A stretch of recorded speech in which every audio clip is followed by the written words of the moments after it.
Boom! Mike Sargent. Hello, my friend. Jack How Rico. is We're it live. going? We are live. We're live on YouTube right now. I'm pretty excited about it. Mike, this is our premiere episode. We told everybody in the last two podcast episodes that we were going to do this daily live show. This has become a lot more harder to kind of just put together than just... This is very true. Just going live. Got to deal with OBS and got to deal with all these little technological issues just to get this going. But we're live. That's all that matters. We're live. People want to see us live. We didn't underdeliver. We promised that we were going to be here. What we didn't promise is how long we were going to do this for. So the main concept, Mike, I would say is 10-15 minutes, Monday through Thursday, and then we will revisit this over the weekend.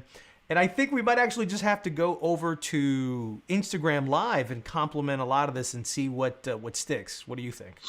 Well, I do, and I think it's interesting for us to start today being Martin Luther King Day and 2 days before the inauguration. So we are kicking off a show just before things are about to change. So absolutely, I think, it's somewhat historical to be able to talk and be able to talk in real time when things like this are going to be happening, because according to what they say, they're going to be, let's just say, stuff happening all over the country. I don't think that's going to happen, but we shall see. All right, since we're talking about Martin Luther King, it's 2:35 now. We'll talk here till about 2:50. What do you say, right? That's good. So since we're going to be talking about Martin Luther King, today's Martin Luther King Day, we're celebrating his body of work, what he's done, his contributions to American and civil rights, and the many plethora of things. But there is a documentary by Sam Pollard that came out recently. Mike, is it out already? I believe it is out, and I have to say, is it Amazon, Netflix? Like, who has it? What streaming app has it? I'm pretty sure that it's Amazon, but I'm not sure. Like, I feel like I should have had this right in front of me. I could look it up. Look it up. I mean, I'll look it up while we're talking. While you're talking. But yes. But you saw the documentary. I've seen it. I'm curious to what you thought because I saw it before you. Why don't we just do a quick review on it? Please, I'm ready. Listen. The documentary, I don't think is better than this documentary. I think this is the best documentary of 2020, and I think that this is going to win the Oscar and whatever award that's in its way, because I think that everything that is happening in the world that is wrong is because of what happens in this. It's the interviews, it's what they say. The Social Dilemma, to me, is the #1 documentary. But this one is pretty good. And for today, Martin Luther King, what this whole documentary comes down to, directed by Sam Pollard, is about the myth of Martin Luther King. Is he really the moral compass of America? Was he? Is he a flawless man? Is he the Black Jesus, Mike? That's what it comes down to. And it comes down to a particular date called February 2027. That is when we're going to find out the revelations of sexual tapes that were done with Martin Luther King. This documentary talks about the sexual relations that he had and that the FBI recorded by John Edgar Hoover, approved by one of the Kennedy brothers. I think it was Bobby Kennedy who approved it. Because, Martin Luther King, yes, he is one of the greatest Americans we've ever had, but this man wasn't a perfect man. But Michael Jackson wasn't a perfect man. And there's so many other people that we thought were great people that are just flawed individuals. That doesn't necessarily mean that we diminish their contributions of what they did for America, civil rights, blacks. Well, I'll be honest with you. I'll be honest with you. I feel like this documentary, though it talks about that, I feel like what it really, to me, strengthened and emphasized that it's not about that. I could care less. But that's what the documentary was about. It was about 2027. That's what differentiates it from everything else.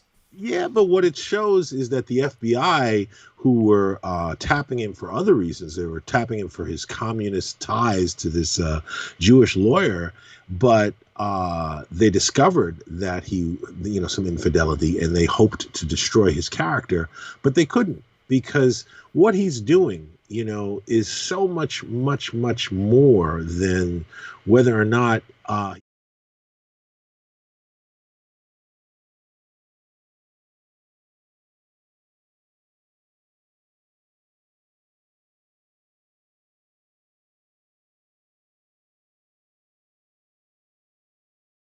powers of this country will go to keep a people down. Yeah. It wasn't his infidelity that was defining him. It was his ability to get people to organize and protest and strategize to change the way things were in America. There's some interesting moments in the documentary, like one when the FBI, after the Million Man March in 1963, they went, Yeah, they kicked into high gear.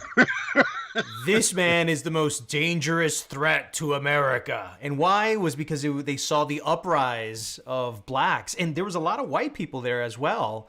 So they felt that these whites would become allies, and that the mythology that J. Edgar Hoover had about America, which was a white, conservative, good-looking FBI agent. I mean, dude, this guy was J. Edgar Hoover was the Anna Wintour of the FBI. He wanted this white supremacist sort of aesthetic for the FBI. Remember, he was gay. There was a movie with Leonardo DiCaprio that was also touched upon. And I'm glad this. you brought, Okay, I'm glad you brought that go up ahead. because what I got out of the movie is that that J. Edgar Hoover clearly had to be in the closet. Clearly. And he had to hide this. He had to go to great lengths because he knew that if it was exposed, it would destroy him. And I think personally, more than his racism, because the irony is that, gay people clearly were oppressed at that time. Okay. Mm-hmm. Clearly it was one of the worst things you could do. It was worse actually to be gay than to be black, maybe. Mm-hmm. And I think that personally for him, that Martin Luther King was being seen as this, in many ways, morally superior. A black messiah, man.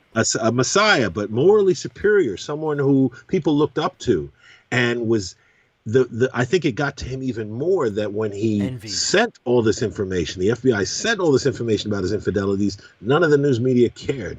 None of them wanted to pick up. His wife did not leave him, and he did not, I don't want to give it away, all the details, but he did not kill himself or have his legacy destroyed because of it. And I think for J. Edgar Hoover, I think it became very personal. That's my opinion. Absolutely. And there was another portion in the documentary that I was watching along with my wife, and dude, it was interesting because they asked this old woman why she didn't like Martin Luther King. Man, it sounded like a Trumpster today. Someone who doesn't believe in science, someone who just believes in conspiracy theories. When they asked her about proof, he goes, why is it that you don't like Martin Luther King? And she showed a picture of him in school being a communist or something. It was a part of a communist thing. He's like, he's a commie. He's like, but what proof do you have, ma'am? She pulls out like a sheet of paper, and she goes, and the reporter goes, is that it? Is that all you got? She's like, that's all I need. And that is what tells you what America is, man. Everything. Well, it's funny you say that because I felt the same thing as you did. And what really struck me is I saw this morning, they did an interview with this real estate broker from Texas, who was one of the people who had broken into the Capitol during this whole riot that happened with the MAGA supporters. And, she was saying how, even though 86 judges and multiple cases were thrown out and all 50 states verified the vote, as far as she was concerned, it was stolen. And even though even though everything says and all the news says no, she's sure because they never showed the evidence. The evidence exists, but we just never saw it. No, and even if you were to show it to them, they wouldn't believe it because... That's it. So I felt exactly the same way. That thinking, that ideology 50 years later is exactly the same. It's funny. Mike Pence recently said that one of the great legacies that he takes away from the last 4 years was that, America never went to war. And I'm thinking, what? What about the internal war, the civil war that we're going through in our own country? I mean, what about that war, Mike Well, Pence? that war doesn't affect him. That war doesn't affect him. It was it's about like to affect saying, him because they were looking to hang him. well, I don't want to say anything that'll come back to haunt me, but let's just This say, was recorded in audio and video of oh, I these know, rioters saying that, so it's not like we're I know. making stuff up here. No, no, no. I heard the chants. I'm just saying that if that had happened, the irony would be in the extreme. That's all I'm going to say. So what do you think then? MLK FBI, is it a good watch for today? Well, I think Yes, MLK no? FBI is a very good watch because I think the thing that I came away with most is, and the thing that frightens me most about where we are today, okay, is not just that we have racists and people who, blue lives clearly don't matter. It's just as long as it's the antithesis to Black lives mattering. What scares me is that the people in a position of power have zero problem, okay, justifying doing what they want to maintain the social and racial hierarchy we have in this country. They have no problem. The FBI, I love how they show shots, from Jr., like all these shots of how the FBI were portrayed, straight laced, don't let the feds get involved. They're the good guys. And they were participating in the most massive case of character assassination possible, Right. mainly because here's a man who was fighting for the rights of citizens of color. And that was their main. So they are an organization that even, like you said, Bobby Kennedy trusted, like, oh, well, he's down with communists. I guess we better bug him. We better stop him. They knew all the hotels. Everybody was bought, man. The cops were bought. So many people were bought, and that's the scary part. That's the scary part. There was never any privacy. I mean, all of these laws mean nothing. And that was 50 years ago. This was 50 years ago. So nothing has really changed. Understand that if you're an American, your privacy is not respected in this country. Understand that there is a social order, and it's whites first, everybody else second. And this is what Martin Luther King's been fighting about. I mean, America is an ugly place, but it's also one of the best places because even though with all our ugliness, Mike, would you agree there's other countries that are so much worse than we are? Well, I agree. I feel like 100 times worse than we are. Because we still have freedom of speech. We can still tell the president, take that. And nothing will happen to us, really. True. Listen, and I think if you're a person of color or if you're a woman, clearly oppression is a global thing. I think the reason that George Floyd ignited a global reaction is because there are so many people of color being oppressed in so many countries. I think America is specific and unique in that we lie to ourselves. We just lie. We are, the irony of 2020 for me is that in a time where everybody had to wear a mask, America was unmasked. That's it. Absolutely. Well, we got a few minutes left here. Did you know that Sunday night, last night, on the CW, there was the first female black Batwoman? Yes, of course. Yes, I've been reading all about it. Yes. Did you see it? Did you see the show? You didn't see it. I didn't see the show. Come on. All right. Did you watch it? No, because I kind of found out about it.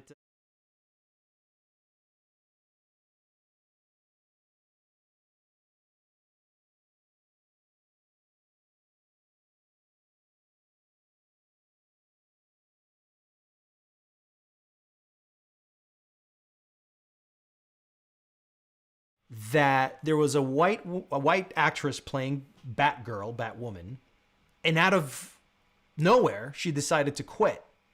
I think there's been rumors on why that happened, but no one can truly say accurately why. We still don't know why. Yeah. And then all of a sudden, they decided within the whole Black Lives Matter movement that we should start moving towards more image representation of African Americans in superhero roles. Chadwick Boseman proved that we can have a superhero and make $1 billion at the box office. Why wouldn't this one be a hit? And already, I mean, from the little things that I've seen, trailers and teasers and a couple of clips, man, there's a whole new edge to the Batman franchise, because at some point Batman's going to be black too. And so this is sort of like a primer of the... He is in the comics, yeah. Yeah. And so I think we're eventually going to get there in film and television. It's going to happen, but it's great to see her. What do you think this ultimately represents for the comic book industry, for the movie industry? Will we see a female Batwoman that's black in film? I think where are we headed to with this? I think this is the future. I think, in terms of animation, in terms of comic book, in terms of heroes, in terms of icons, we're definitely seeing diversity. We're seeing different representation. I'm sure you're aware of the Latina superhero comic that came out. So I think it is changing. And I think, honestly, I think that will have more influence on the future and the future of thinking than anything else. Just like I think TV did more for race relations than any amount of meetings or training or any of that integration, just because people then can see others in a different light. You can see this person as a hero. You can see this person as somebody to admire. You can see it as somebody to relate to. Being able to do that, being able to understand the humanity that we all share is what's going to change our view of humanity. Absolutely. And it's going to be great even for Latinx, because remember, Latinx come in all shapes, shades as well, of colors. And that could easily have been an Afro-Latina as opposed to just an African-American female. So if you're an Afro-Latina little girl who's 11 years old, you're seeing yourself reflected there as well. And so that's the beautiful thing. Yes. Well, you see, and that's, I'm a big science fiction fan, but when you hear how many people were inspired to go into science because of Star Trek, you hear all scientists all the time, I loved Spock, or I loved Scotty, or I loved, these characters as a young person realizing, it's sort of like Hidden Figures. If in the 60s, imagine if in the 60s they actually celebrated these black women who were so involved. Imagine what black women would be doing in the field of science today, because it would have inspired so many people that knew they could pursue. The best thing about today, as an older person now, is the youth. And so to me, I love that comics are diversifying. So I have to say, before we go, my aunt is the one who hit me to this, because, you know me, I don't watch that much TV, but Gwen Stefani was on Today Show. Did you see this last week? No. Okay, she's got a new song. I think it's called Let Me Introduce Myself. Yes. I hope we cut to the video, yes. And she performed it live. Okay, now it's very reggae influenced, okay, and so she dresses and all these things. But she got up there with this blonde ponytail pulled back, and attached to the blonde ponytail were black dreadlocks. What? WTF. Exactly. When you see it, that face is the face you will make when you see it. You're like, what? How?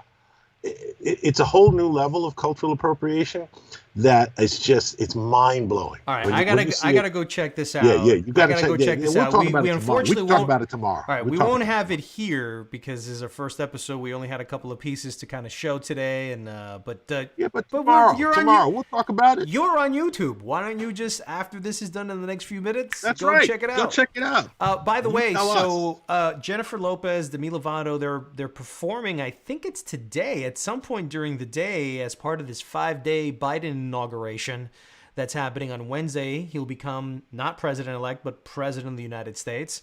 So I'm pretty excited to kind of see what this whole...